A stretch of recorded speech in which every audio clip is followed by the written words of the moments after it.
জাহান্নামী জাহান্নামের মধ্যে জ্বলতে জ্বলতে অস্থির হইয়া শেষ পর্যন্ত চিৎকার করে বলবে, আল্লাহ এই কষ্ট দেওয়ার চাইতে আমাকে মৌত দিয়ে দাও, মৃত্যু দিয়ে দাও।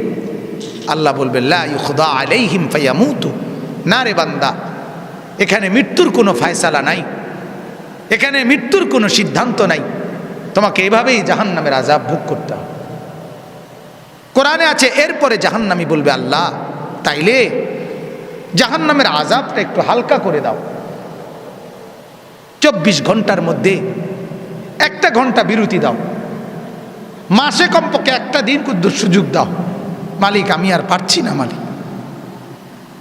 আল্লাহ তাআলা বলবেন, ওয়ালা ইউখাফফাফু আনহা মিন আযাবিহা, সাবিকের উপরে কোর্স করছে, সার্টিফিকেটের অভাব নাই, কাগজপত্রের অভাব নাই, এটি সব পড়ে রয়েছে, তুই চিনি বহুত কাগজপত্র, বহুত কিছু, ধোকা, সব ধোকা, সেজদা নাই তো সব ধোকা, বন্দিগি নাই, হ্যাঁ ধোকা, ডক্টরেট ধোকা,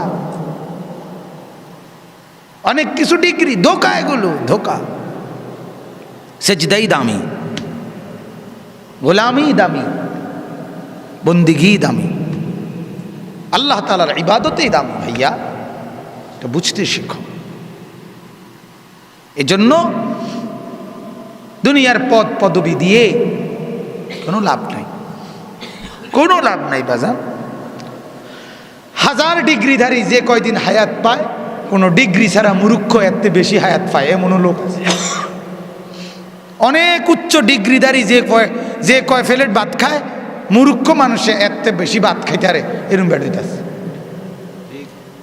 সবচেয়ে উচ্চ ডিগ্রিধারীর টাইলস বাসায় যেই মানের, বহুত মূর্খের বাড়ির টাইলস এত দামি মানের, এত বহুত উন্নত মানের টাইলস, একবারে হুদা, একবারে হুদা। এই যেতটি তোমার লোভ দেখাইছে, এখানে ফইরালাও, সব ফইরালাও, বহুত কিছু হইবা, কিচ্ছু না, হুদা বাদ দুগা। এই বাদ 2 প্লেট 3 প্লেট কোনো লইতারে না বেড়াইতে, ওনার এই দিন নাই, 2 প্লেট ভাত খাইতে কষ্ট হয়ে যায়, ঠিকই না কর না? হ্যাঁ, আমি নিজে দেখছি, আমার এক ওস্তাদ ছিল ছোটবেলায়, আমি ওনারে দেখছি, উনি যেই খানা খাইতো মাশাআল্লাহ, আল্লাহ, সিডি আর নাই বাংলাদেশে অনেক। তাইলে দুনিয়া একদমই ধোকা ভাইয়া। দুনিয়ার এই মাল সম্পদ, অর্থ বিত্ত, এই জ্ঞান, এই সাধনা, এই মেহনত, এই দৌড়াদৌড়ি, এই হুড়াহুড়ি, সব ধোকা। যে ছবি নারীর দেখো বন্ধু, ধোকা ওইটা, তুমি তো বুঝো এটা স্ক্রিন, মোবাইলের ভিতরে তো এটা নারী না, এটা তো নারীর ছবি, ওই নারী তো এটা নাই, তো এটা ধোকা না?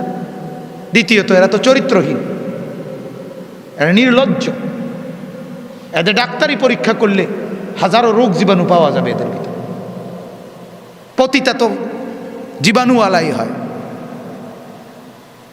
তাইলে এরা সুন্দর হয় কেন? এরা সুন্দরী হবে কেন? এজন্য মা বোনদেরকে বলবেন, নিজেও শুনবেন। এই যুবকরা যারা আয়োজন করছেন, আমরা তাদের জন্য দোয়া করি। আজকের মাহফিল, আল্লাহর কথা যেই শুনছি, একজন শুনলে এটাই কামিয়াব, কোনো সমস্যা নাই। এটা কোনো ফিকিরের বিষয় না, মূল বিষয় হলো আমার কলিজায় আখেরাত আসলো কিনা। একটা যুবকের কলিজার মধ্যে যদি ফজরের নামাজ পড়ার জজবা তৈরি হয়, বাকি সবার মাফের জন্য হতে পারে এই যুবকের আগ্রহ, এটাই আল্লাহ ভাগ করে সবাইরে মাফ করে দিবে। হাদিসে আছে, এক সাহাবী তওবা করছে, যে জিনা করছিল, জিনার কারণে আল্লাহ তার নবী তাকে পাথর মেরে মারছিলেন, উনি তওবা করছেন। আল্লাহর নবী বলছে, তার তওবা যদি বন্টন করে গোটা পৃথিবীতে দেওয়া হয়, আল্লাহ এই তওবার বরকতে সবাইরে মাফ করে দিবে। লাউ কুসিমাত জামিউল আরদ লা ওয়াসাআত। এজন্য আমার অনুরোধ, আমরা প্রত্যেকে ইনশাআল্লাহ আখিরাতের ফিকির করব তো ইনশাআল্লাহ, নামাজের ফিকির করতে পারি তো ইনশাআল্লাহ। আপনারাই করেন, যারা বসছেন তারাই ফিকির করেন। যার যার ফজরের নামাজ ছুটে যাচ্ছে, সবচেয়ে বড় মুসিবতের কথা হলো ভাই, ফজরের নামাজের কথাটা বারবার কেন বলি? এই কারণে বলি, বিশ্বাস করো দোস্ত, এখন প্রতিদিন প্রতি একদিন সামনে মানে মাহাদি আসবে, দাজ্জাল আসবে আগামীর যে কোনো সময়টা খুব দ্রুত গতিতে। আর মাহাদির পক্ষে লড়বে তারা ফজরের নামাজের মুসল্লি যারা, দাজ্জালের বিপক্ষে লড়বে তারা ফজরের নামাজের মুসল্লি যারা। দাজ্জালকে হত্যা করবে হযরতে ঈসা আলাইহিস সালাম, আয়েশা মাহাদিকে সাথে নিয়া, মাহাদির বাহিনীকে নিয়া, আর ঈসা নবী আসবে ফজরের নামাজের ওয়াক্তে। হাদিস হাদিস দিগুনা আমি আইতের সময় ব্রাহ্মণপাড়া হুন্নে আইছি এমন না, কথা বোঝেন না কথা, যে বারেশ্বর বাজারে মানুষ কইতে আছে একজন আরেকজন, এই কথা না। ফজরের নামাজের সময় এই জন্য ফজরের মুসল্লিদেরকে নিয়ে মাহাদির পক্ষ হয়ে লড়বে, ফজরের মুসল্লি দাজ্জালের বিরুদ্ধে লড়বে। বলেন আলহামদুলিল্লাহ। এই জন্য আপনারা সিদ্ধান্ত নেন, ঠিক আছে না? ইনশাআল্লাহ প্রত্যেকটা মোবাইলের ভিতরে প্রায় 4-5টা কি থাকে, অ্যালার্ম থাকে ভিতরে। মোবাইল বন্ধ করে থইলেও অ্যালার্ম বাজে, বোঝেন না? অ্যালার্মের টাইমে কিন্তু মোবাইল বন্ধ থাকলেও কি বাজে? অ্যালার্ম বাজে। এটা একটা মোবাইলের বরকত, যে এটা বন্ধ থাকলেও আমি তো এটার উপকার পাই, কারণ আমি ঘুমাইতে হয়, মোবাইল বন্ধ না করলে আমি ঘুমাইতে পারি না, কল আসে বেশি, কিন্তু অ্যালার্ম বাজে। 3-4টা অ্যালার্ম দিয়ে রাখবেন। 6টা 5-এ জামাত, 5টা 30 থেকে অ্যালার্ম দেন, 5টা 30-এ একটা দেন, 5টা 40-এ একটা দেন, 5টা 50-এ একটা দেন, 5টা 6টাতে একটা দেন, দিয়ে যেন একবার বন্ধ করে দিলে আবার বাজবে, আবার বাজবে, যেন যে কোনো মূল্য। আমি তো অনেক সময় এটা পর্যন্ত আমার বাসায়ও আমি কিনছি, চায়না মোবাইল কিনবেন যেটার আওয়াজ হয় বিকট, ভয়ঙ্কর আওয়াজ, পুরো ইউনিয়ন কাটতে ওড়ে। 1000 টাকার এমন মোবাইল আছে অল্প দামের ভিতরে, শিক্ষার কারে কর, ঠিক না? এরকম মোবাইল কিনবেন, কিন না যাতে কানের কাছে রাখবেন, ফজরের নামাজের জন্য যেন অ্যালার্ম বাজে জোরছে, ঠিক আছে না? ইনশাআল্লাহ ফিকির করো ভাইয়া, ফিকির করলে সব কেন নামাজ ছুটবে, কেন আল্লাহকে নারাজ করব আমরা, কেন আখেরাত ভুলে যাব আমরা? আল্লাহকে নারাজ করে কি লাভ? আল্লাহর সাথে দুস্তি করলেই তো লাভ। আল্লাহ তো এমনিতেই দিচ্ছে আমাকে, ফাঁকে দিয়ে ওনারে রাজি করে নিলে আখেরাতও পেয়ে যাব, লাভ না এটা?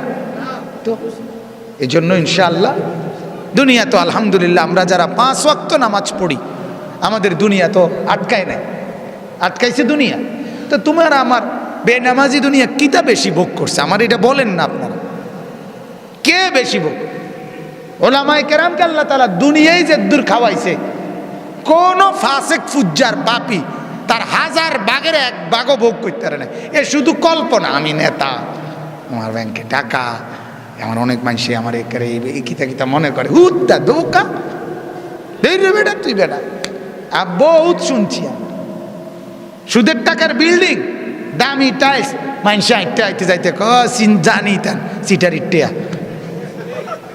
কথা কন না? দূর দূর, সুদের টিয়া, পাটফারির টিয়া, ইতান দিয়া বিল্ডিং করলে কি আর মাটির ঘর করলে কি? তো তাহলে লাভ হইল না, এটা কোনো লাভ হইল না। এত তো তুই মাটির তলে হুতলে বেলা আছি। আল্লাহ আমাদেরকে মাফ করে দেন, আল্লাহ আমাদের সবাইকে কবুল করেন।